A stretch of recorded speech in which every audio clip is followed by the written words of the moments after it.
Hey guys, it is Jaden at Riverside Mazda, back with the all-new 2022 CX-30 Premium. I'm going to show you some of the cool features, so let's get into it.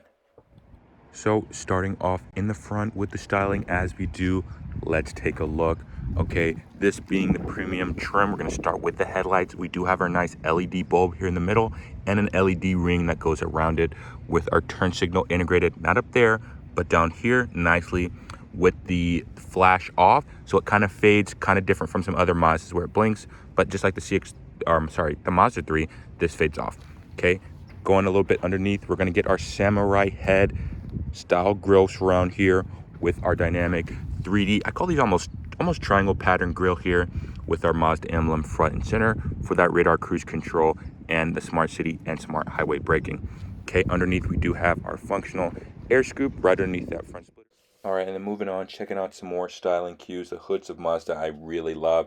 We can check out these soft body lines here and here, looking absolutely excellent, and then one that flows into the headlight as well. The Mazda paints are really good, so if we actually go ahead and get a close in, we go ahead and check out this nice Soul Crystal Red. Let's take a look here. Looks really, really good. Okay, the Mazda paints are actually designed to be reflective, as we can see the clouds on the hood here. Not too bad of a day outside, looking pretty good. But if we go ahead and move to the side, we're going to check out the overall silhouette. But first, let's check out the wheels. All right, and moving down, checking out the wheels here. Let's go ahead and take a look. We have our nice 18-inch alloy wheels finished in this nice brushed aluminum light silver color here. We're going to see it's got a 5-spoke twin design like most of our Mazdas. This one switched up a little bit, kind of more triangular, if anything. I think it kind of looks like a Dorito, but that's just me, you know what I mean? In the center, we're going to have our Mazda emblem here, and these are going to be wrapped in our Bridgestone Turanzas, which are going to be 215 on the width. We're going to have a pretty meaty 55 series sidewall. And as we said, you're gonna have an 18-inch wheel. I do like the wheels, not overstyled, but looks super good. Move along to the side view styling. We're gonna check out what Mazda does best. These nice soft body lines. So as we can see, one comes down from the high shoulder of the vehicle all the way into the rear pillar here. And then of course the S design, which this car does really well. You can see it in the nice reflections of the light. Okay, one of the more controversial takes of this car is the body cladding. Do I think it's a little bit much? Maybe, okay, but this is engineered to be a do-everything vehicle, right? So standard with the I-Activ all-wheel drive. That's why we are outside today, because this is going to be an adventure kind of crossover type of vehicle, okay? So you can do more stuff. Don't want to beat up this nice, beautiful paint, hence the body cladding, right? Checking out a few more styling cues. We're going to see, I call this the hockey stick. You see it on a lot of models. The nice silver or chrome, if you will, accent piece that goes along the bottom half of the window trim, and then the gloss black A, B, and C pillar. All right, and if we want to graduate to the back, we're going to check out the rear styling here. Going to have our nice roof rails finished in the nice silver here, and then our shark fin antenna for that Sirius XM radio.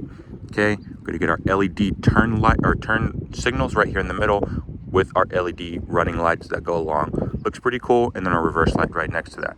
Okay, gonna see CX-30 standard all-wheel drive, I-Activ, really cool for all the new CX models. I-Activ G is the powertrain.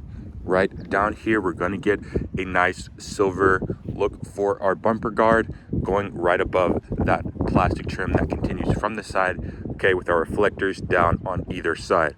Okay, going a little bit further, we're gonna get our nice 2-inch exhaust outlets that we're going to see on both sides. Nice and symmetrical. And that completes our roundabout of the outside. So let's go ahead and check out the inside. While we're back here, we're going to go ahead and check out the trunk space. This being the premium trim, we are going to have our power liftgate there. So you just push a button and then it's going to pop up right there for us. Okay, we do come with this nice cargo cover. Is detachable by these links up here if you like more space. In this specific model, we're gonna have this all-weather mat down here, and if we go ahead and lift our tray here, we're gonna get a full-size spare with our Bose subwoofer in the middle. Okay, as far as the seating, we are going to get a 60-40 split, not like the 40-20-40 we see in the CX-5, but you still get plenty of space if we want to put those seats down. I'll go ahead and throw a picture up there so you guys sees what it looks like with the full seat down. So here we are underneath the hood of the 2022 CX-30 Premium. Here we're going to go ahead and check out the I-Activ powertrain, which features direct injection and high compression, which we're going to see in all of our Mazda models. Okay, and we're going to see this is actually going to take synthetic oil, not natural oil. going to help you last a little bit longer. In the back, this is going to see that it's lacking a turbo because this is our non-turbo model. Okay, so power-wise, we are down a little bit to about 186 horsepower and 187 pound-feet of torque, but we are actually going to average a little bit better fuel economy compared to the turbo, coming about 26 combined, 31 on the highway, and 24 in the city. But these engines are naturally quite torquey low down, so that does help a little bit, and it does get pretty good response like some other models like the Mazda 3, because this vehicle is fairly lightweight for this segment. Only thing left is to go ahead and hop in the inside and check it out. So let's. All right, so we're all done with the exterior of this car. As you can see, not much has changed because this is a relatively new model coming out in 2020. So let's go ahead and hop inside and see what it's like. This does have the keyless entry, so put my finger right there on that. Car opens up and we can check out the inside. All right, guys, so here we are on the inside of the 2022 CX-30 Premium. Okay, first thing you'll notice is it's pretty quiet in here. Do have the engine on, but it's not too overbearing. Okay, starting off with, as we do the steering wheel, get our nice leather wrap with a cross stitch here that goes along the length of the steering wheel. This being the premium trim, you don't have the heated steering wheel. You would get that on the Premium Plus, but you still have an array of features like our adaptive cruise control here, and on the left side, our audio functions. Moving into the gauge here, we're gonna see our gauge display. Okay, in the middle, we are gonna have a configurable gauge. Right now, we have it selected on the car, but if we cycle through, we can get our traditional speedometer and our trip information. On the left, we got our tachometer, and then we do have our MPGs on the left, and then miles to empty on the right.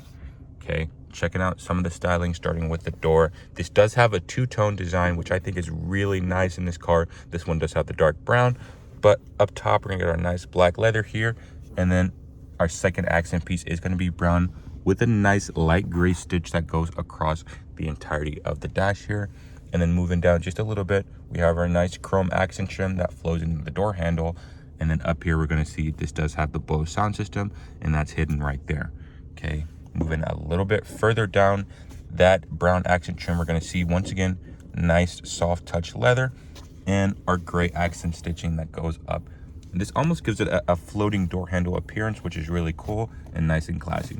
Okay, last thing at the bottom, we are going to get a little bit of plastic here, but like we're seeing in other models with this plastics, for the water bottles, we don't want to scratch up that nice leather. And then going down, we're going to check out some of our features here. This is our active safety, which allows us to toggle this on and off. Right here, we have our off-road traction assist, which we're going to go ahead and use a little bit later. Here on the bottom, we're going to have our power liftgate button, and this being a premium trim, we're going to get 1 and 2 memory seatings for the driver, and we have a nice little storage cubby in there for our coins and whatnot. Okay, on the steering wheel right behind, we're going to see we do have paddle shifters to go through that 6-speed automatic, and then right in front of us, we are going to have our heads-up display that is also going to come with our obviously speed, but we're going to see things like turn by turn with the navigation, and then your active safety like blind spot monitoring. Moving on to the display here, we are going to get our nice 8-inch display. It is pushed back compared to some other models like the CX-5. It's brought forward a little bit, but I don't mind this too much because it is going to be closer to our line of sight, so we don't really have to take our eyes too far off the road. Okay, this does have the updated Mazda UI, pretty easy to get around and understand. Okay, going further south, we're going to see our climate controls, pretty similar to what this is in the Mazda 3 because this does share a platform. Okay, got our dual zone climate control here, and in the middle we got our fan speed and other things like that. All right, a little south, we're going to see automatic start stop here, and then along the center console, we're going to see once again that dark brown, nice chocolate. I love this. This is really cool. Nice brown chocolate accent leather here with the gray stitch. In the middle, our command dial, and then right next to it, our little volume knob. And if we see around, hot buttons, back, nav, music, home, and then favorites right there. We do get our nice sport mode here, and then off. This doesn't have the MI drive, which we're going to see in the new CX-5s and upcoming CX-50, but I suspect that'll be coming in the future. Okay, integrated, our vents are pretty nice here, going along with the trim. It does blend in pretty cool.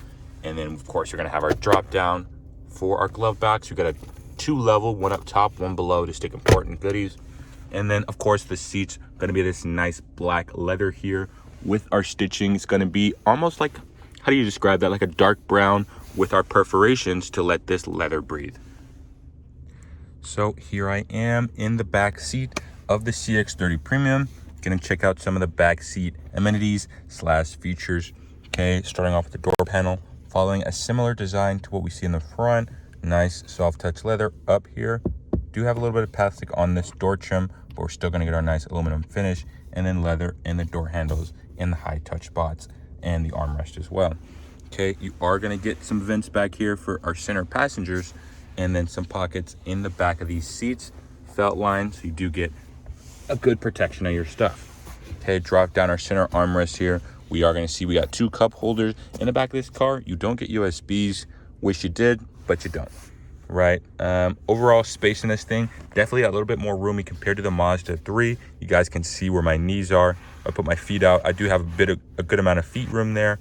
But overall, the room is pretty decent in here. Smaller than a 5, but bigger than a 3. Definitely, you could probably fit some good-sized adults back here. Okay, looking at the roof, we are going to have the moonroof up here. So if we want to go ahead and open that up, we can see, look at those clouds looking absolutely excellent. But yeah, you do have the moonroof here. Looks pretty cool. Other than that, not too much going on here. We've got nice bucket-style seats with our child seat anchors on both sides. All right, guys, so we have seen it all. All that's left to do is go on a drive. So let's go ahead and do that. Like I said, no MI drive, but we do have our off-road traction assist. We see that's activated right there. So let's go ahead and test out how the CX-30 handles a little bit of that off-road capability. Right, so we know with the CX-30, this is made to be a do-everything vehicle on the streets and off the beaten path on the trails and whatnot. So as you can notice, we got a few bumps in here, but the overall volume still, when you're going off-road, nothing crazy. It handles it pretty well. You actually have some decent articulation here with this car. Definitely one of the better off-roaders in Mazda's lineup. One thing that we are not gonna see because it's daytime is in the premium package, we're gonna get that Mazda's adaptive headlight system. That's gonna allow the headlights to actually turn with the steering wheel up to 15 degrees when it is nighttime to illuminate that road in front of you. I'll try to go ahead and put a clip in there when it is later in the day so you guys can see that working. It's a pretty cool thing to have, and it's a great safety feature. But just going along this dirt road here, we're actually by a nursery here, so they've got a bunch of trees and avocados and things to that nature. It is actually handling this pretty well, almost like it's on road or just like a really bad road. You guys can hear the overall volume in the cabin is still pretty subdued, and it's handling it pretty easy, right? With that the I-Activ all-wheel drive, directly the computers can pre-sense slip and send power to the opposite wheel or brake when necessary. Kind of takes a lot of the difficulty of taking a vehicle off-road, which is something you would see, let's say, in a Jeep, for example, where you do have modes like 4 high and 4 low, whereas the computers in this car calculate it for. Another one of Mazda's fortes being handling, even while you're going off-road, this car handles pretty seamlessly. You can see I'm doing this with one hand. I'm sure you could do it with 2, but with one hand, it is pretty easy. That's kind of what separates the CX-30 or Mazdas in general from a lot of the competition. The steering response definitely doesn't feel numb, and you can feel like you're in control of the car, and it is very precise. So wherever you move that steering wheel, it's going to go ahead and put the car in an appropriate position. And then as we come up to this stop up here, we're going to see the transition from the dirt path to the driving road. All right, so here we are back driving the CX-30 on the road here in civilization. Okay, so we got your car that can do both on-road and off. Well, not even both. It can do all, right? Because this is a do-it-all vehicle. But first thing you're going to notice when you're driving the car really is the overall comfortability and the volume control. So it is pretty quiet in here. We can hear the cars going, but the engine can't even hear it. Obviously, when we put under load on an acceleration, you're going to hear it a little bit. But it is a pretty quiet ride in here. I'd say probably the loudest thing would be the AC. And then even as you can see, our roads here, not the best. but it is going ahead and absorbing all of those bumps very, very nicely, right? Another feature to note in the cabin of the CX-30 is just how comfortable it is. Me, even a taller guy coming in around 6'1", I do have plenty of leg room here. Headroom's pretty good, but overall the seating is really comfortable because with the Mazdas, the way they design their seats and the way they're positioned with the back support is actually to mimic you walking, to be the most natural experience of the vehicle, right? Because as we know, Mazda is all about being human-centric with their design and with the building quality and the philosophy of the vehicle. Everything is supposed to feel like a natural extension of yourself, and this car does that just as well as any of the other Mazdas in the lineup. All right, guys, here are we with the CX-30. You got a nice long stretch of road in front of us. Gonna go ahead and test out the acceleration, of course, as we do. How does it stack up against the CX-30 Turbo? Let's find out. I'm gonna give it in 3, 2, 1. All right, all-wheel drive is off, no wheel spin, and chugging through, and we're at 60. So it is going to be a pretty fairly decently quick car, coming in at approximately the high 7, mid 8s when it comes to 0 to 60. Obviously, if you're craving a little bit more speed, we do have that turbo option in the CX-30 as well. But I think for most people, this is going to be more than sufficient. Okay, so here we are. Once again, after the speed test, tradition allows us to do a brake test. How well is our vehicle going to slow down from 50 miles an hour? Here we go. We're going to do a full emergency stop in 3, 2, 1. All right, and there we are, stopped. A small bonus feature here in the CX-30 Premium is that we're actually going to have auto tilting mirrors. So we see when we throw it in reverse, our mirrors actually tilt down so we can see how close we are to the curb. And here's a view of the backup cam, pretty clear, and we do have our guidelines to tell us where to go. All right, guys, so that was our review on the 2022 CX-30 Premium. Overall thoughts, this is definitely a great commuter car and an off-road car if you need it to be. Depending on what your daily uses are, this definitely can fit a lot of people. Gonna be a little bit more compact compared to the 5, so there's that. But of course, you're losing some things like trunk space and backseat passenger room. But I feel like this is gonna fit a lot of people's needs. As far as where I rank this among my Mazda vehicles, I'm gonna have this at number 2, right behind the CX-5s for practicality and the need and necessity to do everything. So is the CX-30 gonna be your next vehicle? Who knows? Leave a comment in the comment section. Let me know how you guys felt about it and what you wanna see next. Till next time.